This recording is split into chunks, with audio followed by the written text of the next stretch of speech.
तो guys pro kabaddi season 10 के auction dates announce हो चुके हैं। 8 एंड 9 सितंबर मुंबई में होने वाला है।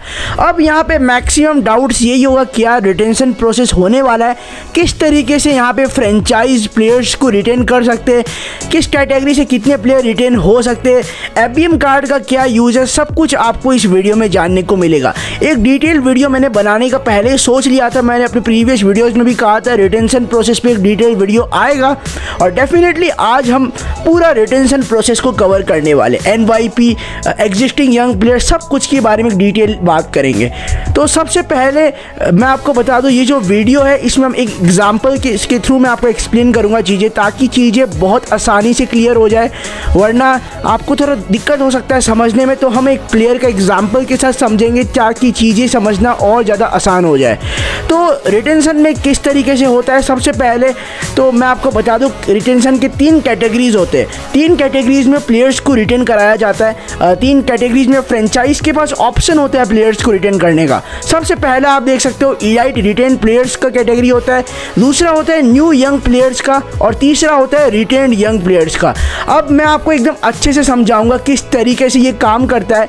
ये जो 3 कैटेगरीज आपको दिखाया जा रहा है स्क्रीन में, किस तरीके से काम करता है ये प्रोसेस और किस तरीके से प्लेयर्स रिटेन होते हैं डिफरेंट कैटेगरीज में। तो सबसे पहले मैं स्टार्ट करना चाहूँगा इस वीडियो को, तो हम बिल्कुल एक एग्जाम्पल के थ्रू जाएंगे। मैं यहाँ पे एग्जाम्पल लेने जा रहा हूँ प्रो कबड्डी के बहुत अच्छे प्लेयर, मतलब कोई भी एग्जाम्पल हम XYZ ले सकते हैं, लेकिन सबसे पहला रूल हम समझेंगे वो होने वाला है फ्रेंचाइज नॉमिनेटेड प्लेयर। अब इसका क्या मतलब होता है मैं आपको एक एग्जाम्पल से समझाने वाला हूँ। तो अब एक प्लेयर का एग्जाम्पल लेंगे, आगे मैं आपको बता दूँ, लेकिन इसका मतलब क्या होता है। नॉमिनेट मतलब सेलेक्ट, एक प्लेयर को एक कोच सेलेक्ट करता है, कई एकेडमी से करता है या फिर कई लोकल टूर्नामेंट से लगता है कि इस खिलाड़ी में टैलेंट है तो हम इसे सेलेक्ट कर लेते हैं। तो जब रिटेन प्लेयर्स का नाम आता है, इसका नाम आता है यहाँ पे यंग प्लेयर्स में नॉमिनेटेड। तो यहाँ पे मैंने एग्जांपल लिया है अर्जुन देसवाल का।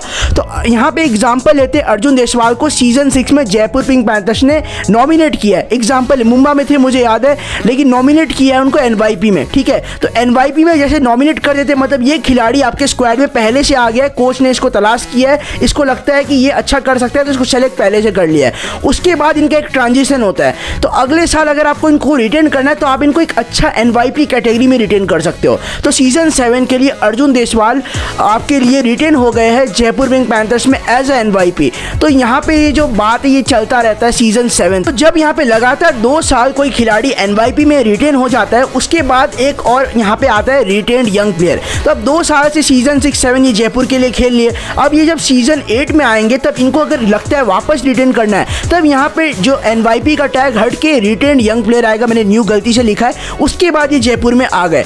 उसके बाद एग्जिस्टिंग यंग प्लेयर क्या होता है, जब 3 साल लगातार प्लेयर अच्छा कर रहा है तो वो एनवाईपी का टैग हट के रिटेन्ड यंग प्लेयर हो जाता है। अब ये खिलाड़ी एनवाईपी खिलाड़ी नहीं रहा, अब ये रिटेन्ड यंग प्लेयर में कंसीडर किया जाएगा रिटेंशन में। अब हम समझते हैं सबसे मेन चीज जो कि है इलाइट प्लेयर। इलाइट प्लेयर का ये मतलब होता है कि एक प्लेयर अर्जुन देसवाल है, अर्जुन देसवाल कहते हैं जयपुर मैनेजमेंट से कि मुझे अब ऑक्शन में जाना है। अगर ये नीलामी का हिस्सा होंगे, हैमर के हिस्सा होंगे, तब ये इलाइट प्लेयर कहलाए जाएंगे। अगर कोई प्लेयर पहले से इलाइट प्लेयर कहलाता है, इसका मतलब वो खिलाड़ी ऑक्शन में जा चुका है।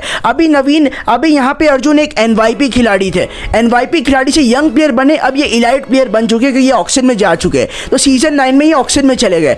उसके बाद होता है इलाइट रिटेन प्लेयर। अगर यहाँ पे जयपुर पिंक पैंथर्स या फिर कोई और फ्रेंचाइज ने इनको खरीदा, मान के चलते जयपुर ने वापस इनको खरीद लिया, तो इनको रिटेन कर सकते हैं। तो इलाइट रिटेन प्लेयर के अंदर सीजन 9 के बाद अगला सीजन भी जयपुर इनको रिटेन कर सकते हैं। तो ये इलाइट रिटेन प्लेयर में रिटेन होंगे। अब ये मैंने आपको बता दिया। अब रिटेंशन रूल समझते अच्छे से। इलाइट रिटेन प्लेयर्स में ये रूल है कि फ्रेंचाइज कम टोटल 6 प्लेयर्स को खरीद सकता है, 6 या 6 से कम को आप रिटेन कर सकते हो। और न्यू यंग प्लेयर्स में आप 4 प्लेयर्स को साइन कर सकते हो। न्यू यंग प्लेयर्स का अभी तक सीन सॉर्ट आउट नहीं हुआ है, लास्ट सीजन का मैं बता रहा हूँ, लेकिन ये कंफर्म है कि 6 प्लेयर आप मैक्सिमम कर सकते हो इलाइट रिटेन प्लेयर्स में। तो अब ये जब प्रोसेस आता है उसके बाद इलाइट रिटेन प्लेयर्स का मैं एक अच्छे से ब्रीफ एग्जांपल देने वाला हूँ। उससे पहले आप यहाँ पे समझ लो किस तरीके से रिटेन होते हैं। कैटेगरी A, B और C में दो प्लेयर्स रिटेन हो सकते हैं। हर कैटेगरी से 2 प्लेयर्स रिटेन हो सकते हैं। तो तीनों कैटेगरीज मिला के टोटल 6 इलाइट रिटेंशन हो सकता है फ्रेंचाइज द्वारा। तो 6 रिटेंशन यहाँ पे हर कैटेगरी से हो सकते हैं। 2 प्लेयर्स आप रिटेन कर सकते हो हर कैटेगरी से, इसीलिए टोटल 6 प्लेयर्स बनते हैं। तो यहाँ पे एग्जांपल मैं पटना पायरेट्स का ले रहा हूँ। यहाँ पे अब मोहम्मद चियाने, सचिन तेंदुलकर, रोहित गुलिया, सचिन चंद्रशेखर, नीरज कुमार, सागर कुमार और सुनील का नाम देख रहे होंगे। होंगे। मैंने माना है कि मोहम्मद और सचिन को अपने परफॉर्मेंस के बेसिस पे सीजन 9 की कैटेगरी ए में रखा गया है, रोहित गुलिया को कैटेगरी ए में रखा गया है, साजिन चंद्रशेखर और नीरज कुमार को कैटेगरी बी में रखा गया है और सागर और सुनील को कैटेगरी सी में रखा गया है। तो ये क्या रूल है कि हर कैटेगरी से आप 2 प्लेयर रिटर्न कर सकते हो। तो कैटेगरी ए से पटना का मन है मोहम्मद सचिन को करो या मोहम्मद रोहित को करो, कैटेगरी बी से आप सचिन नीरज दोनों को कर सकते हो और कैटेगरी सी से भी आप सागर सुनील दोनों को कर सकते हो। अब वो फ्रेंचाइज पे है कि किस हिसाब से वो 6 प्लेयर्स को रिटेन करता है, किस तरीके से कैटेगरी वाइज 2-2 प्लेयर्स को यहाँ पे रिक्वायरमेंट को फुलफिलमेंट करता है, ये फ्रेंचाइज पे है। अब हम समझते हैं न्यू यंग प्लेयर रिटेंशन।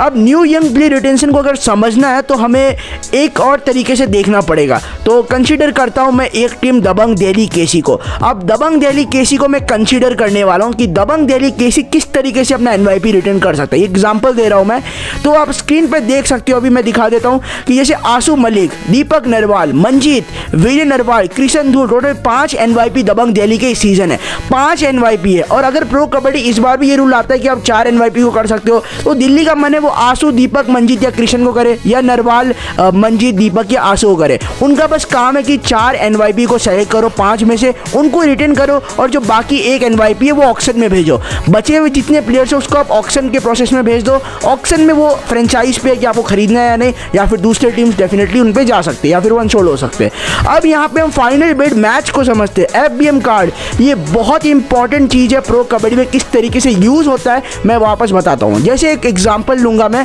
तो जैसे एक एग्जाम्पल के साथ जाते हैं, एक प्लेयर है प्रदीप नरवाल।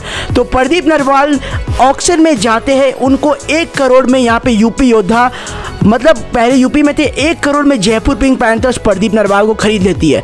अब यूपी योद्धास के पास मौका है अपना final bid match card 1 crore में यहाँ पे खरीद लिया है जयपुर पिंक पैंथर्स ने। अब यूपी अगर उस कार्ड को दिखा देती है, उनका डिसीजन अगर यस आ जाता है, ऑक्शनर पूछता है यस या नो, अगर यस का रिप्लाई आता है तब यूपी प्रदीप नरवाल को रिटेन कर सकता है इस कार्ड का यूज़ करके। अब ये किस तरीके से काम करता है, FBM कार्ड किस तरीके से रिटेंशन पे होता है, वही मैं आपको बताता हूँ। अगर कोई फ्रेंचाइज 6 प्लेयर्स को इलाइट रिटेन प्लेयर्स में रिटेन कर लेता है तो उनको कोई FBM कार्ड नहीं मिलता। अगर फ्रेंचाइज 5 प्लेयर्स को इलाइट रिटेन प्लेयर्स में रिटेन कर लेते हैं, उनको 1 FBM कार्ड दे दिया जाता है। अगर कोई फ्रेंचाइज 4 या 4 से कम प्लेयर को इलाइट रिटेन प्लेयर्स कैटेगरी में रिटेन करता है तो उनको 2 FBM कार्ड दे दिया जाता है। तो इस तरीके से FBM कार्ड का काम होता है ऑक्शन में प्लेयर्स को। ये अभी तक कंफर्म नहीं है, लास्ट सीजन का है, कंफर्मेशन के बाद एक और डिटेल वीडियो आएगा और लास्ट में रिटेंशन डेट्स पे आते हैं। तो मेरे हिसाब से जुलाई 20 से लेके अगस्त 10 तक रिटेंशन हो सकता है। आप देखो जुलाई 20 से मैं क्यों कह रहा हूँ कि फ्रेंचाइज लगातार यहाँ पे क्वेश्चन पूछ रहे, जयपुर की तरफ से भी किसको आप रिटर्न होते देखना चाहते हो। और जहाँ तक मैंने पता किया जुलाई के लास्ट वीक या फिर 20 जुलाई के बाद से अगस्त 10 तक फ्रेंचाइज अपने रिटेन प्लेयर्स के नाम धीरे धीरे अनाउंस कर सकती है और ये प्रोसेस में 20 दिन लग सकता है। तो 20-25 दिन में ये रिटेंशन का पूरा सिलसिला खत्म होगा और सितंबर 8 और 9 2 दिन हमें ऑक्शन मुंबई में देखने को मिलने वाला है। तो इस तरीके से रिटेंशन प्रोसेस एक एग्जांपल के थ्रू बताया, FBM कार्ड मैंने एक्सप्लेन कर दिया, सब कुछ मैंने बता दिया है। तो आपको कैसा लगा, आपको इन्फॉर्मेटिव लगा यानी कमेंट कर सकते हो, वीडियो अच्छा लगा लाइक कर सकते हो, चैनल को सब्सक्राइब करके टेलीग्राम ग्रुप को ज्वाइन कर सकते हो।